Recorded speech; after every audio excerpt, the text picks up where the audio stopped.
me to come and talk about soils, and I roped Cindy Daley into coming to New York with me to co-present. She's been doing a lot of great work in California looking at managing pastures and hay ground and how to go about that. Really some first-hand experience on a farm that transitioned to organic and is learning like the rest of us, you know, on how to manage fertility on an organic farm. So I thought it would be great if she could come and speak about her experiences.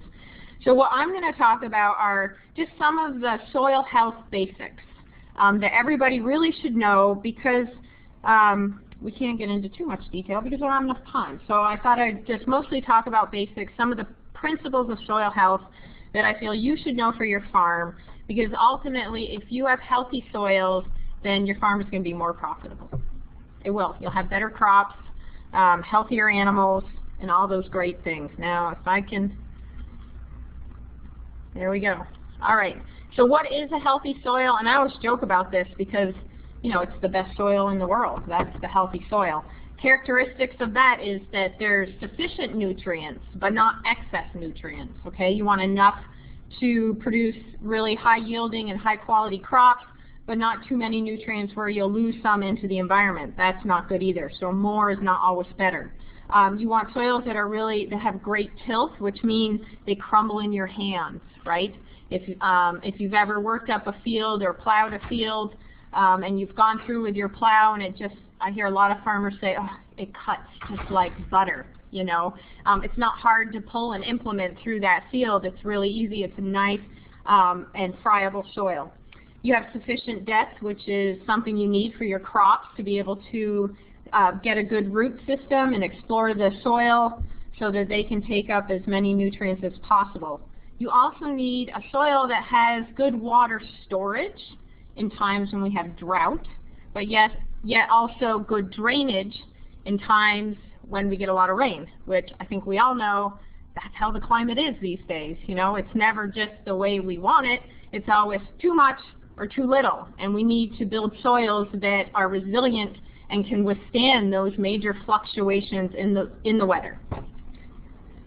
Okay, free of chemicals that might harm plants. Of course, that's important. Usually not a problem with organic producers, but sometimes in transition. So we also, a healthy soil also would have low populations of plant diseases and parasitic organisms. And I think, were some of you in here for Klaus's talk? I don't know if you were, but he mentioned this about how they've created soils that are more resistant to plant disease, and I'll talk about that. High populations of organisms that can help plant growth. So we don't want very many of the bad guys, and we want more good guys. And a healthy soil should have that balance. Low weed pressure. Imagine that soil, that healthy soil with low weed pressure. I haven't seen this too often, so I apparently haven't found the healthiest soil, but apparently, and based on all the research and experience out there, you know, the healthiest soils also have low weed pressure.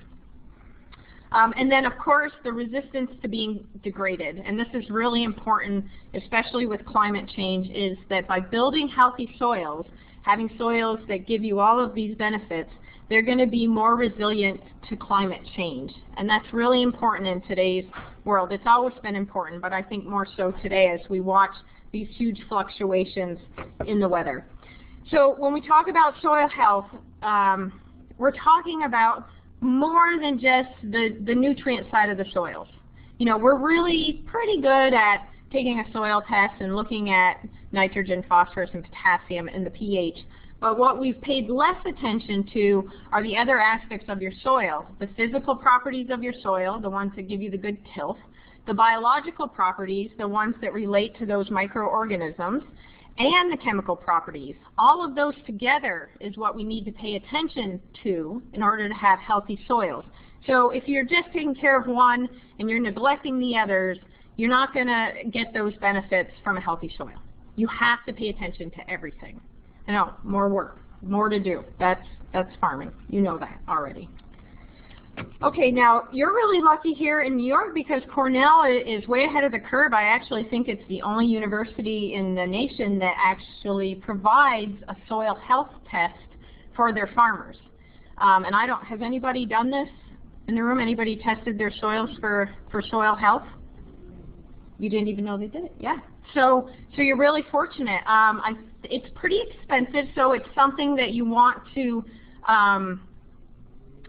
you don't necessarily test it on all your fields, but you may test it on a problematic field and compare it to your best field to see maybe what some of the limitations are. Why is that field not producing so well? You may be able to figure out some answers to those questions through a soil health test. I've been a part of the Cornell project for many years, and this is some of the data that they put together. This is looking at 118 farms, soil health on 118 field crop farms, so just farms that grow field crops. And the green bars represent the percentage of fields that are doing a really good job managing soil health, soil physical, biological, and chemical properties. Now, hopefully the first thing you notice, and there's a lot going on here, is that there's not very many red bars in the chemical section. Remember, I talked about that. We do a pretty good job with that. We know how to give the soil fertilizer. I won't say we've mastered it. I think Cindy will talk a little bit about that. But you can see that most farms do pretty good with that. That's what they're paying attention to. But you can see in the biological properties, you can see a lot of yellow and a lot of red, which means that farmers, the biological properties of most of these farms' fields weren't very good. And I'm going to tell you why you need to pay attention to that in a moment, especially any farm, not just organic farms. And the physical properties you can see are also a lot of red and yellow bars, which generally means that soils have poor tilth, they may be compacted. Other issues like that reduce the physical, impair the physical properties of your soil. Okay, so we still have work to do. There's always work to do. Okay, so dairy systems. These are 122 soil health tests from dairy farms. And you can see again, we're doing pretty good over here in the chemical side of taking care of our soils, and a little bit better in the biological side. Why do you think that is on a dairy farm? Why would the soil biology look better? Cow manure. Yep, so they're adding something back to the field. And then the physical properties, again, you can see that they're not as good on these farms. So we still have work to do. All right, so we don't have a lot of time, so we can only focus on one thing, which isn't how we operate in farming. You know, we have to look at the whole picture, but I'm still going to break it down because of time. If I could talk about one thing for you to take home and think about in terms of managing your soils that's going to help you build a healthy soil, that would be organic matter management.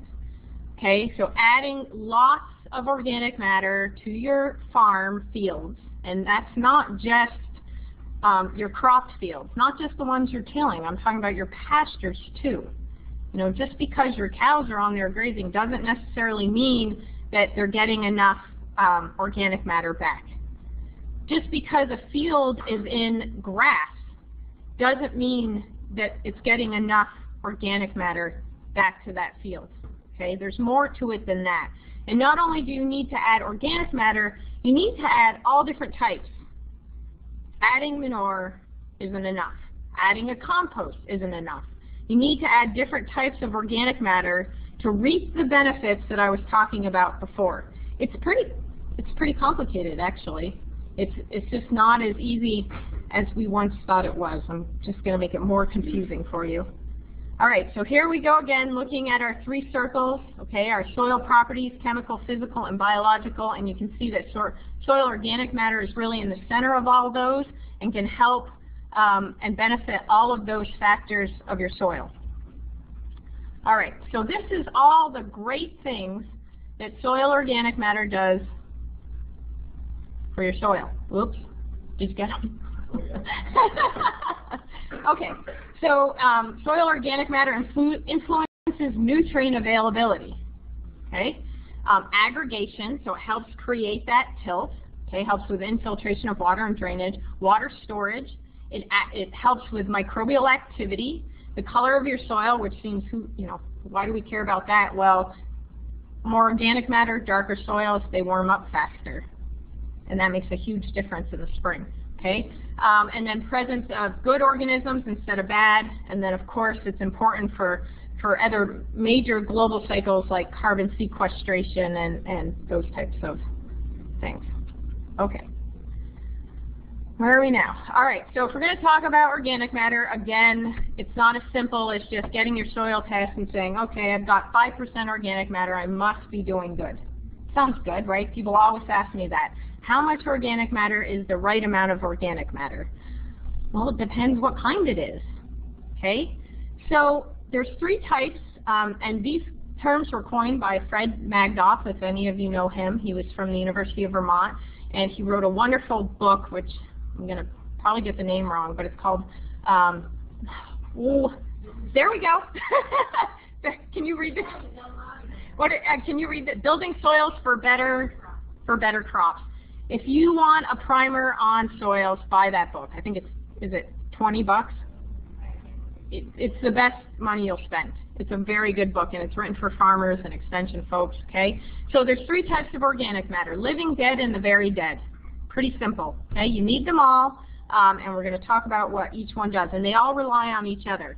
The living organisms, you hear about them all the time. You know, you got all kinds of organisms living in your soil, just like you do in your cow's rumen. Same types, too. You've got protozoa, you've got amoeba, you've got fungi, you've got bacteria. They all play mostly unique roles in your soils, and you need them. They're absolutely essential to a healthy and well-functioning soil, and you need the diversity. And the thing is they all eat something different, which is why it's really important to add different types of organic matter to your soil. They don't just all eat, break down grass roots, okay? Some of them like highly digestible materials like grass. Some of them like wood chips. But you need, so that's why you need all types, because you need all the organisms, okay? And these organisms do lots of great things in your soil, and there's good ones and there's bad ones. And I'm going to talk about this a little bit later, so I'm going to skip over it. But one of my favorite ones that's of absolute, it's essential to you as an organic farmer, but also, well, just essential for organic farming and nutrient cycling, is the ability for some of these bacteria to form relationships with plants in your field. And you all know this, right? That rhizobium is a bacteria that forms a relationship with legumes, okay? And they provide nitrogen to the legume.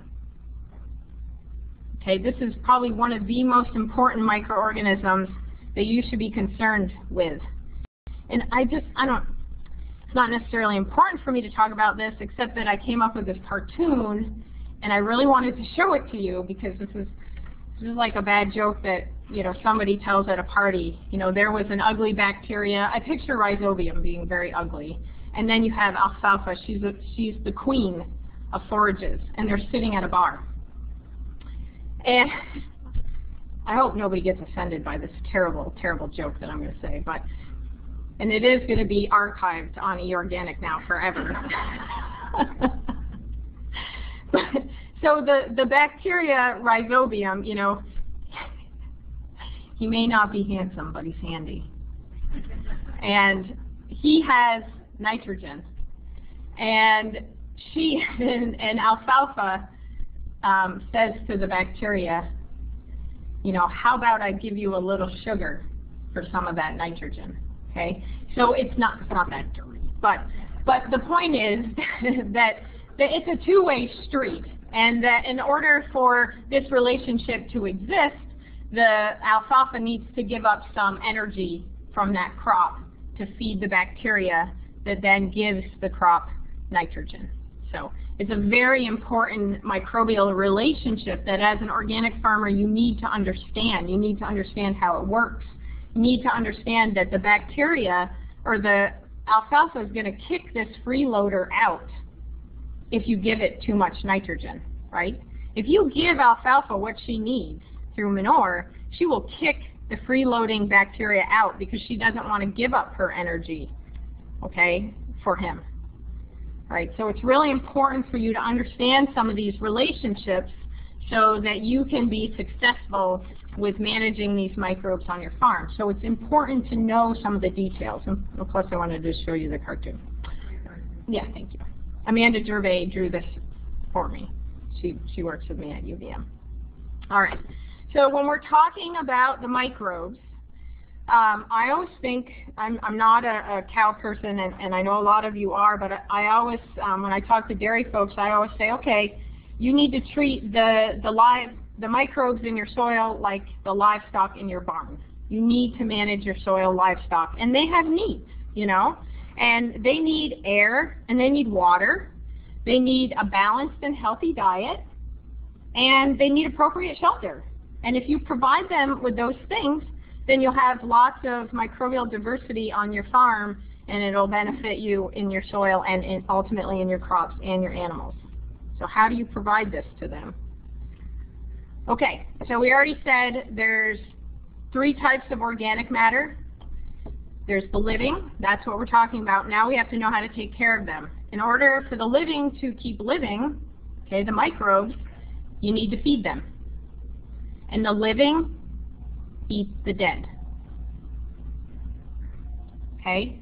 The dead organic matter is recent, well, it's a cow patty. Okay? That's dead, right? Used to be your corn growing or your alfalfa. It's gone through the cow and it's dead. So it's recently dead. Soil organisms, crop residues, plant roots, those kind of things, that will be the food and energy for your microbes. Okay? So it's not just needing the microbes, you need to feed them, and you're going to feed them the dead organic matter. Okay, here's just a picture of what that looks like in your soil if you could take it out. And you can see it's not very dead, it's just slightly dead, and you can still actually see some of the plant material in the organic matter. It's still discernible, some of that. Okay? All right. So once you feed the microbes the dead organic matter, lots of great things happen. And one of the most important things that happens is that the microbes break down that dead organic matter and they release those nutrients to your crops. That's how in organic farming you get most of the nutrients for the crops that you're growing. Okay? It takes a microbe. Your crops don't eat cow manure. All right? Everybody know that? They can't just suck up cow manure. Okay? Your crops can take up, and we'll use nitrogen as an example, the nitrogen cycle. Your crops can take up 2 types of nitrogen. Where's my cleaner here? Okay. They can take up 2 types of nitrogen. They're going to take up mostly nitrates, NO3, and in some cases they'll take up NH4 plus ammonium nitrogen. But they don't like to because it takes too much work to break it down. They prefer nitrates. Okay? Those nitrates and ammonium can come from lots of different sources. They can come from urea, Chilean nitrate, manure, cover crops, okay? But microbes have to break those down, the manure and cover crops, to make the nitrates and ammonium available to your plants. If you don't have microbes to do that, you will have no nutrients for your crops. I am not kidding. This is true. All right? So you have organic matter that's produced, you're putting in there from your cows or your plants.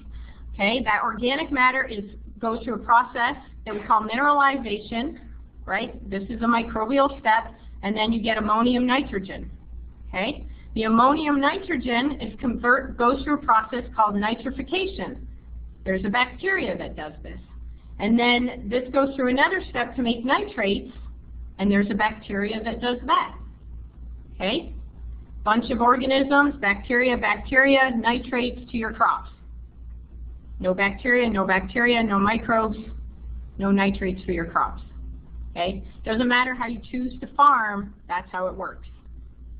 So if you don't encourage the microbes in your soil, you'll have very poor nitrogen cycling, and your crops will be deficient in nutrients like nitrogen.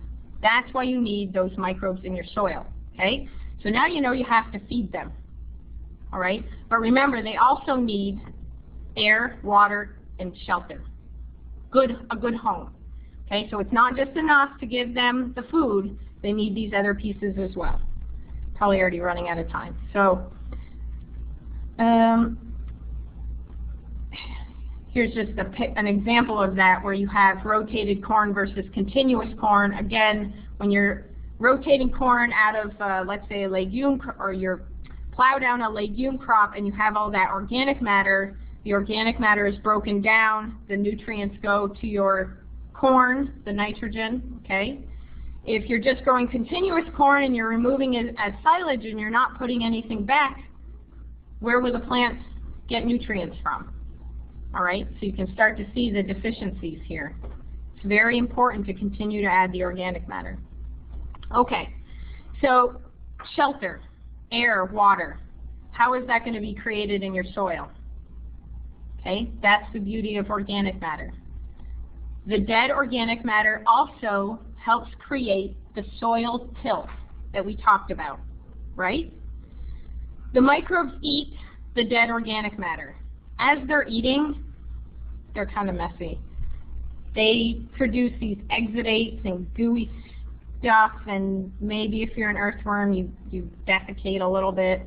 And all of that material sticks the soil particles together with some of that dead organic matter, and it becomes, or it's formed, the soil becomes, or is formed into this aggregated state, like we call it. So you either have if you don't have a lot of organic matter and microbes in your soil, you usually just have a bunch of soil particles laying on top of each other, okay? But if you have microbes and you have active or dead organic matter, you get all these little aggregates formed in your soil. So then what happens? If you just have soil particles and they're lying on top of each other, you can see how it makes that soil look very dense. Okay? What does that mean? What happens when it rains? Right. It takes a long time because it can't get through. Okay? Where do the microbes hang out? Where do they get air? All right? So if you have an aggregated soil, all the little aggregates kind of, I don't know, they just kind of plunk on top of each other, and there's all this room for air and water to move down through the soil. Okay? But you usually only get this well-aggregated soil when you have this dead organic matter and you have the microbes working together to form these aggregates. Okay? And you can see, again, when we're talking about getting 8 inches of rain at one time, you need to have a well-aggregated soil, because you need the water to go down, not across. That's important for a lot of reasons: water quality, getting water into the ground, lots of different things. Okay, and here's just a picture of what I have seen in Vermont after 7 inches of rain on a soil that's not very well aggregated. Okay, it just breaks it right apart. What happens when the sun comes out? It's like a crust, and then what happens to your crops? You can't breathe, or they can't get out of the ground. Okay? If you have a well-aggregated soil, here you go. Same soil type, different crop rotation. Continuous corn, corn with yellow blossom sweet clover, etc. You can see how well it's aggregated. It's drying out, same day, same 7 inches of rain. Okay? So you need the organic matter and the microbes to make the aggregates so that they're resilient, and air, water, you know, all the good stuff. I'm going to skip over that. Okay, on just again, another slide I like to show whether we need it or not, which is important to throw that in there. And it's nobody I know. But I wish I did. All right, so on-farm organic matter. If you want to create aggregates, again, you need to add that dead organic matter of varying types. So this is just an example to show you that adding manure, and that was straw, you can see it's straw-bedded manure, okay, had the biggest impact in this particular study on forming these water-stable aggregates, which mean when they get rained on, they stay together, okay? And just adding, and this is compost down here, okay? Just adding compost didn't really help increase the aggregation. Why is that? Anybody? Anybody? It's already been eaten, right? So it's not recently dead, okay? It's already been chewed up, okay? So just to drive that one home. And again, just talking about air and water for your plants and the microbes, it's essential, so you need to add that organic matter to feed the microbes to get these benefits. All right? Okay, one thing that Klaus mentioned today, and I wasn't going to talk about it, but I thought since he brought it up, I'd say something about it. Adding this recently dead organic matter to your soil can have a major impact on diseases, and this is something that I actually did my PhD thesis on, so it doesn't hurt to pull that out of the files every few years. And these soils, soil 1 and soil 2, they were both soils that grew many, many years of sweet corn. Farmers had started to abandon the fields because the sweet corn was dying. It had a really bad root disease, and the farmers couldn't grow corn there anymore. And it was continuous corn, no organic matter added, just nutrients, just chemical fertilizers. And what we did was we went in and we amended the soils with a lightly composted dairy manure. And you can see what happened when we did that. When we put on even a low rate of manure, actually just in this soil, we saw a reduction in disease. So here's disease on this axis, and when we added organic matter to the soil, it reduced the amount of disease. And when we added really high rates of organic matter, we saw even more reduction, especially in soil 1. Okay, so what was going on? Yeah, this is participatory. Peter knows. He's heard this story before. The soil was deficient of microbes to begin with, really. There wasn't much going on there, mostly just bad ones, the ones that were killing the corn, right? There wasn't really any competition there because it had been corn for so long with no organic matter added back that the bad bugs were just taking over. So what's one of the benefits of healthy soils? Slide 1, diversity, and can reduce diseases. So there's power in diversity, right? The more bugs you have there, especially in most cases, the more diversity there is, the more ability there is for those organisms to attack the bad ones. And that's exactly what had them. If you feed them, they will come, right? It's like that movie, except different. If you feed the soil, the microbes will come, and there will be a lot of them. And these are some of the benefits that you can see, is that when you have a diversity of microbes, they will outcompete those bad ones. And that's a really powerful thing, maybe not so much in dairy farming, but in Klaus's case, he was talking about dry beans. And so if you have diseases, this is definitely, and in vegetables, a way to manage them. All right, so we got through the living, the dead, and then there's the very dead, the archaic stuff that's been around since the dinosaurs ruled the earth or something like that. And you can see how much darker it looks. That's what gives the soil that really dark color in some cases, especially muck soils. I don't know if I think you have some of those in New York. Very, very old organic matter sitting there. And so it's very well decomposed. It's been around a long time. This is actually what we call humus. This is the humic fraction of the soil. This does not feed microbes. Okay, there is nothing there. Very complex compounds that the microbes they look at them and they're frightened because they can't even recognize it at all. So the microbes don't eat it.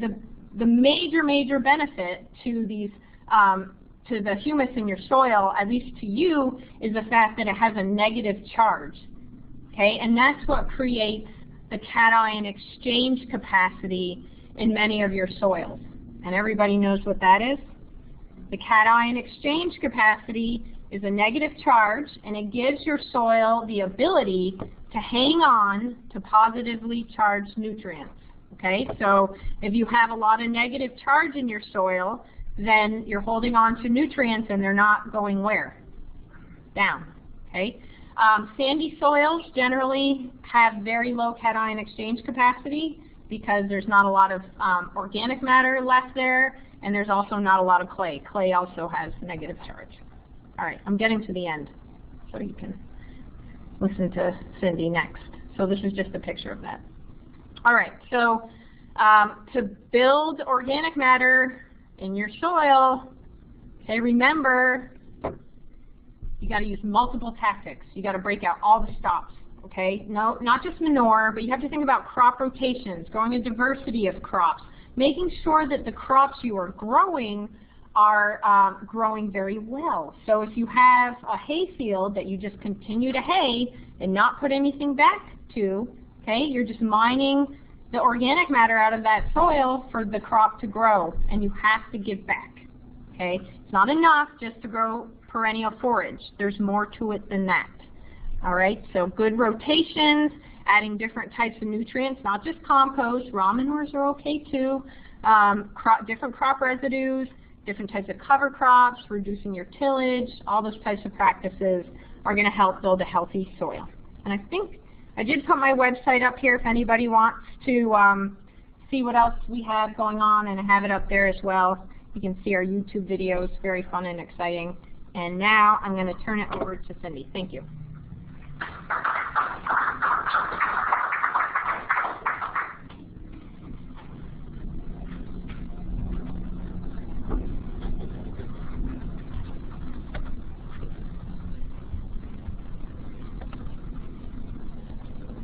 Beautiful. All right, I think that was a pretty seamless transition. Heather, thank you so much. I really, gosh, I could listen to Heather all day. That was fantastic.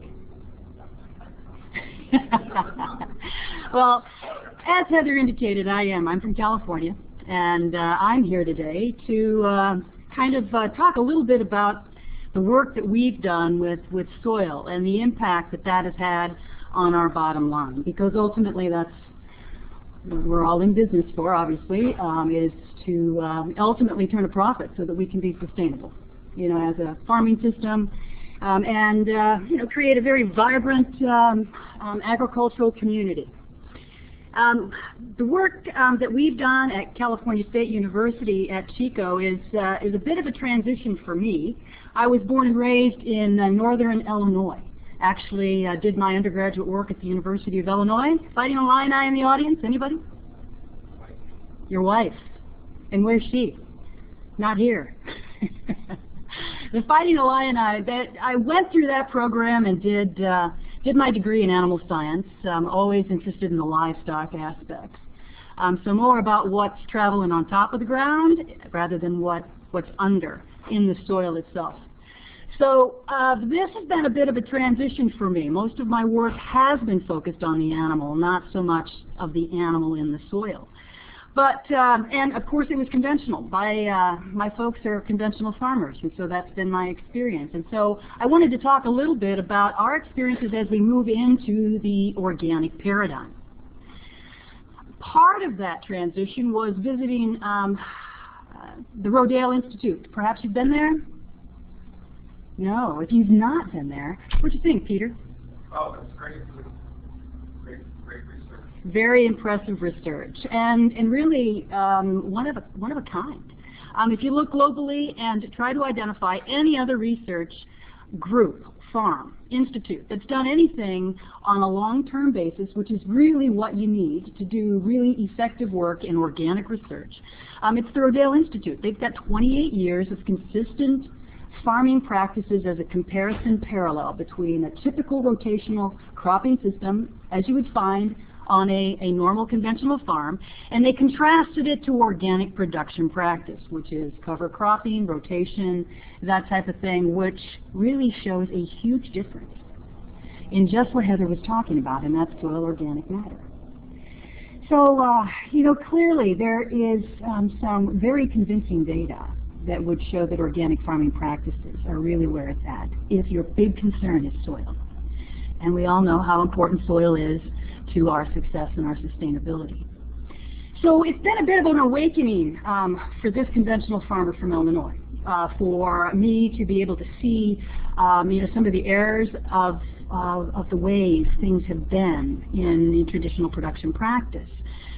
When I moved to California, big dairy state, a big conventional dairy state, very much into a CAFO type paradigm where cows won't see a blade of grass. So what did I do when they turned the dairy over to me at the university? Well, I created a new paradigm where the cows actually were able to see grass again. And we think that that is really an important paradigm for today, because the conventional dairy industry is in trouble. They're very much struggling. They're not only struggling economically, but they're also struggling socially and economically and environmentally. So we think that it's time that we actually do demonstrate effectively a different paradigm. And that's where our project comes into play. In 2007, we created an organic pasture-based dairy paradigm. And it's really to show you know, what is possible, the potential for a grass-based production system in California, where the alternative obviously is the predominating type management scenario. Lots of justification for that. Obviously, the big one is the fact that these perennial type cropping systems, like you find in a pasture-based production system, build soil organic matter. And the higher the organic matter, obviously, we've talked about that. Heather's already touched on the fact that it improves water infiltration, water holding capacity, reduces soil erosion, that type of thing. And the other thing that the data is becoming more and more clear about is the fact that these kinds of systems are optimized the nutrient flow in your system. So if you actually start putting a dollar value on NPK and a variety of other things, these are the kinds of systems that really economize on how those nutrients are moving through your program. So you're able to use those as efficiently as possible, not having to buy off-farm inputs in order to feed the soil, because you are recycling those through your system in a more highly efficient manner. And of course, these perennial cropping systems really provide for habitat for mycorrhizae fungi. And several of the earlier speakers had talked about mycorrhizae because they are wonderful organisms. They work, you know, 24 hours a day, 7 days a week, and their job is to really build and fix carbon into the soil. So it's a great way to build soil organic matter with these aggregates. And one thing that these mycorrhizae are doing is that they're producing these very complex glycoproteins called glomalin. And the glomalin it really helps the soil tilth. You know, Heather talked quite a bit about how important tilth is. Well, you can facilitate that. You can create added tilth through these perennial cropping systems because you create habitat for the mycorrhizae who make and produce the glomalin. And that is what's really helping with the aggregation of the soils. And then, of course, it's this pulsation effect that you get with these grazing systems. So it's not just okay to have a pasture system, but you really need to manage it appropriately. And what is appropriate pasture management? It's managed intensive grazing, where you are grazing these pastures and these forages at their optimal time, so that the cattle are going in, grazing the paddock, taking off the dry matter off the top, and then allowing it to rest for 21, 30 days. What's going on is that you're getting a pulsating effect of these roots in the system. As you can see on that diagram, where as you graze off that ryegrass, you're also eliminating a lot of the root structure underneath. And then as that plant recovers over a 3-week rest period, you're creating those wonderful root systems, which happen to be the habitat for the mycorrhizae fungi. And the more roots, the more mycorrhizae. And we can improve that by altering the different plant species, because not all plants are created equal in terms of root structure. So what you select to grow in your paddocks can also influence the amount of organic matter that you're producing. For instance, Kentucky bluegrass actually produces more root hairs than your typical traditional ryegrass plant would. So from that perspective, if we ever move into a carbon banking kind of a scenario where you as farmers are going to get paid for the amount of carbon that you bank in your soils, this is going to become even more important to us, because we're going to be wanting to put as much carbon into our savings account as possible. And so we'll have to alter the types of plants that we're using in order to get there. And of course, it's pretty well established in the literature. There's a lot of data that shows that organic production practices double up earthworms. So that living soil biota, we can produce and generate more earthworms with these soil organic practices. And we love earthworms. They are definitely our friends, and actually our true biological indicator. If you really want to know what kind of a farmer you are, you need to take the shovel out into your best and your worst fields and assess 1 cubic meter of your soil. How many worms do you need in order to truly determine whether you're the star farmer? Do you have any worms? In the soil. In the soil. Yeah, we'll limit our discussion to that. Essentially, if you have 25 worms per cubic foot in the soil, then you can consider yourself a pretty good biological, ecological farmer. 2,000 worms will produce about 125 pounds of worm castings per year. That's worm manure. That's feeding all that biota, all the animals in the soil. So 25 worms per cubic foot will give you about 62,000 pounds of castings per year, which is pretty phenomenal when you look at it from that end. A healthy population of earthworms is going to move about 20 pounds of soil per acre per year. They can burrow very, very deeply, and when they burrow deeply, you're creating air holes for water and oxygen. You're doing everything that you need to do in order to be a good soil farmer.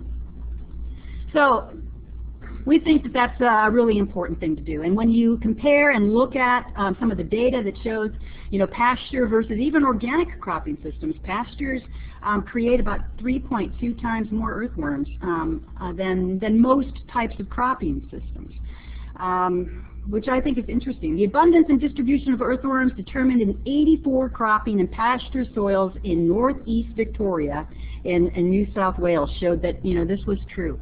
That these pasture-based systems, at least in this particular study, was certainly supportive and enhanced the number of earthworms that were in these soils.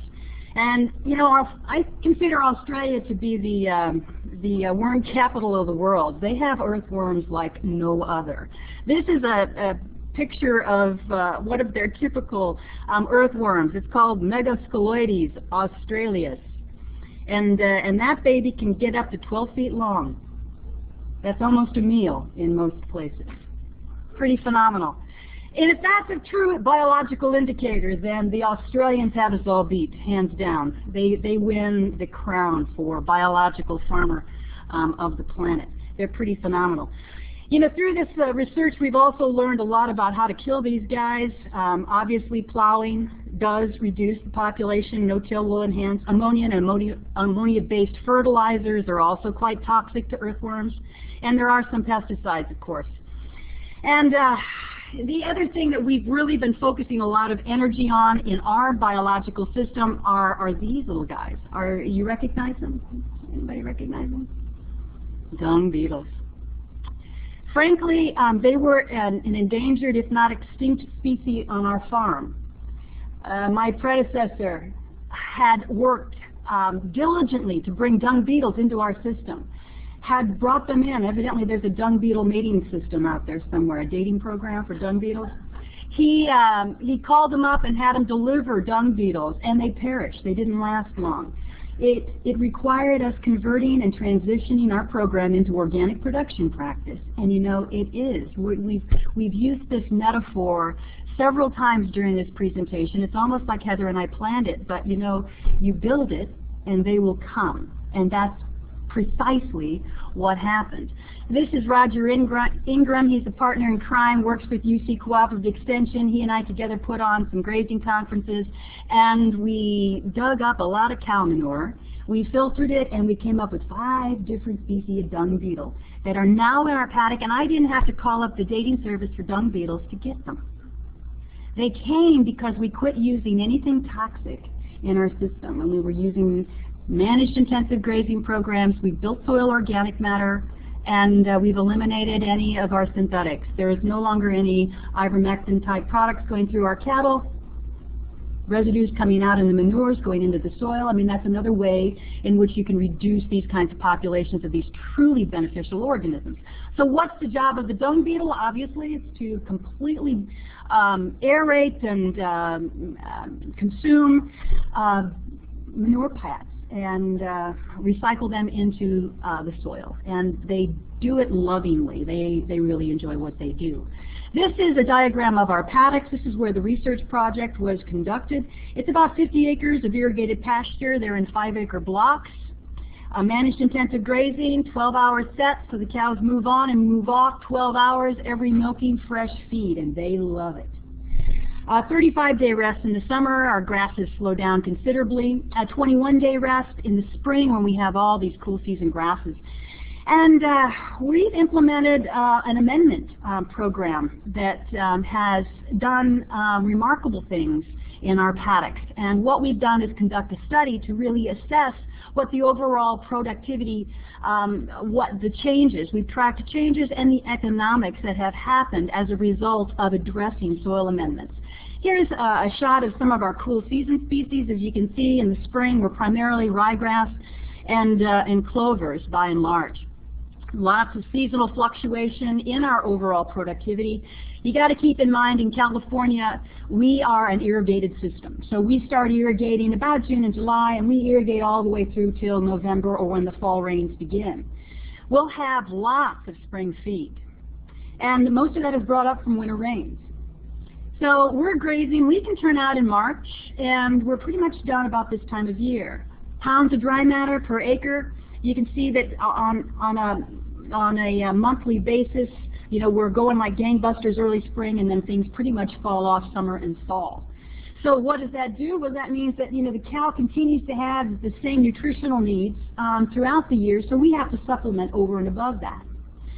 I like to use this diagram with farmers because what it does is it shows you exactly what happens to feed costs over time. If you can maximize your productivity in your pastures, you can drive down your cow costs throughout the year. So my cow costs are the cheapest in the spring of the year when I have this luscious pasture growing. If I could figure out how to grow that all year round, I would have a much higher profitability throughout the entire year. So as my pasture production drops, my feed costs go up because I have to use harvested off-farm feeds in order to supplement the cattle. So how are we doing that? We're addressing our cool season. We're trying to embellish our cool season grasses with brassicas and a brome grass, a hybrid. These have been really phenomenal in terms of what they've been able to provide cows in nutritionally. Lots of good data coming out of New Zealand on that. And the other thing that we've really addressed is soil and the soil profile and trying to address soil deficiencies. We did this by collecting a soil sample, and anybody can do this. This is your typical soil probe. Go out and collect a composite sample, dump it into a bucket, mix it all up so that you've got a fair assessment of what your soils are, ship it off to a reputable soil analysis lab, and what they do is they give you an analysis that looks something like this. This comes from A&L Labs. They're the labs that I tend to work with because they're local, they're close to me. So this graph tells me a lot, but if you break it all down, here are my deficiencies. You know, we're low on nitrogen. We know we're low on nitrogen. We need to continue to supplement there, but we're also at 55% C on calcium. And if you look over to the chart on the right, you know, most experts would agree we need to be about 68% to CEC. So we're very calcium deficient where we're located. We're also low on sulfur. Currently our reports show about a 1 part per million. Experts say we need 25 to 50, so we're really deficient. This is the same thing you can do on your farm. It's not rocket science. Then we also are deficient in boron and zinc, which are really two important components that really help you with your plant's immune system. They're chelators that are critical for the immune function in plants, no matter what type of plants you're growing. Excess is magnesium. So high mag, low calcium soils, that's what we're dealing with. Soil pH about a 6.6, 6.7, somewhere in that neighborhood. Soil organic matter running about 3.5, would really like to be 5 or more. So that's what I inherited, and that's what we're working from. So what we did is that we created a study where we randomized our paddocks to treatment. And we amended half, and we didn't amend the other half. We sampled our forages throughout the year, and we continued to run as normal at the dairy, continued to milk cows as we would. What we ended up with, we were using a ton of gypsum, 400 pounds of high calcium lime. We added a pound of boron, some manganese sulfate, some zinc sulfate, and about 5 tons of compost that we make ourselves. So we're adding that every year to 5 and left 5 unamended. Sampling regime, we created these transects, and we collected forage composites out of each of these, and we had them analyzed, and to maintain consistency, because you know I work with a lot of students, and some days they have good days and sometimes they don't. So to maintain consistency, we went with a certified laboratory. Dairy 1 at Cornell has been really, really good to us, and we continue to use them in this particular study. And when we looked at the differences between the amended and the non-amended, over this 3-year period of time, we saw that our amended forages were higher in total digestible nutrients. So we were getting a little more nutrition out of those plants that had been the pastures and paddocks that had actually been amended. Okay, we have more total digestible nutrients. Obviously then NDF and ADF also improved in the amended, which means, you know, we're getting more fuel out of these forages. And when you consider what happens, there's a correlation obviously with NDF and intake. And some of the big problems with my big headaches is getting enough feed and forages into that cow to make milk and to optimize milk production in dairy cattle. So if the indigestible aspects of the forage goes up, she doesn't eat as much. If she's not eating as much, she's not making as much milk. So what does that mean? Well, that means in the amended paddocks, they've got lower fiber, they've got better NDF and ADF values. That means that they can eat more. And if they can eat more of the material that they can actually make more milk out of, I'm getting more milk. I'm getting more milk per pound of dry matter that they consume. If you look at the net energy values, they were statistically higher in our amended paddocks. So there's more energy in that forage. Relative forage quality, if you look at the RFQs, significantly higher. And the one parameter that really drives it all home is the pounds of milk per ton of dry matter on these paddocks, and significantly higher in the amended paddocks. So we're getting more milk. So in terms of an economic return, you know, so where the rubber meets the road, where most farmers, my farmer genetics coming through, is that the amended paddocks are returning more overall yield, so I'm getting more of forages in total yield. And if I calculate that out based on how many grazing cycles that I get on my farm, we're returning about another $115 per acre in the amended paddocks when I cost that out at 8 cents per dry matter pound, which is about my cost for making that forage in my pasture. Then when you actually consider the economic return on quality, do you think that there's an economic return to quality? Well, absolutely. That's why we pay so much more for high-quality alfalfa, because we get more milk out of high-quality alfalfa. So the same thing would be true there when we actually factor in how much more milk we'll make per dry matter ton. That's about another 33 pounds of milk per ton of dry matter due to improved forages. So I costed that out based on how I get paid for milk at the university farm, at about $28 a hundredweight for that additional organic milk. That means the return for these cows consuming the amended forages is about $92.68 per ton of dry matter consumed. When you factor how much she actually eats throughout the year, we consider that each cow will produce an additional $185 in milk yield per season. So for my 100 cows, that's about $18,000. So the cost of the amendment was $289 an acre. Total cost of about $13,000 is what I invested in my amendments. What am I getting every year? Well, I'm getting a return of $5,500. So I'm covering that $289, and I'm getting back $5,500. So it's a really good investment. You know, if you look at it from a purely business perspective, you're making money on this deal. Not only, you know, set aside anything else that you're talking about in terms of building soil organic matter, because you're also building soil resiliency, either drought tolerance. You're building for the future as well, rather than detracting from it. So you're going to leave it a better place for your kids, and you're going to be making money along the way. That's why we were pretty excited about this particular data. The other aspect that we didn't even consider in here, we didn't factor in, is what you're actually doing by increasing the amount of really lush green grass in these cows. You are changing the overall fatty acid composition in the milk. You're making it a healthier product. So in our 100% grass-fed cows, the cows that are eating this lush green feed, the omega-3 levels went through the roof. We drove down the omega-6, so if you look at the omega-3-6 ratio, much improved in the high grass. If you look at the overall conjugated linoleic acid, which is a very potent anti-carcinogen, those levels went through the roof. So, by adding nutrition to the soil and by adding nutrition to the grass, you add nutrition to the milk and you add nutrition to the human that drinks that milk. So there is a continuum there, and it all does make perfect sense. It's a very logical phenomenon. The other thing that I was really excited about is the amount of beta-carotene, which we've learned from the corn geneticist that was just, I can't remember her, from Cornell, but she did a fabulous job talking about beta-carotene and how potent that is as an anti-carcinogen, and also the precursor to vitamin A. Obviously, beta-carotene through the roof in our grass-fed cows. Now what we have to do is figure out how to get paid for that added nutrition that we're putting into the milk while we're being more profitable and being good soil farmers. So in conclusion, the secret to our healthy and profitable farms is really a multifaceted approach.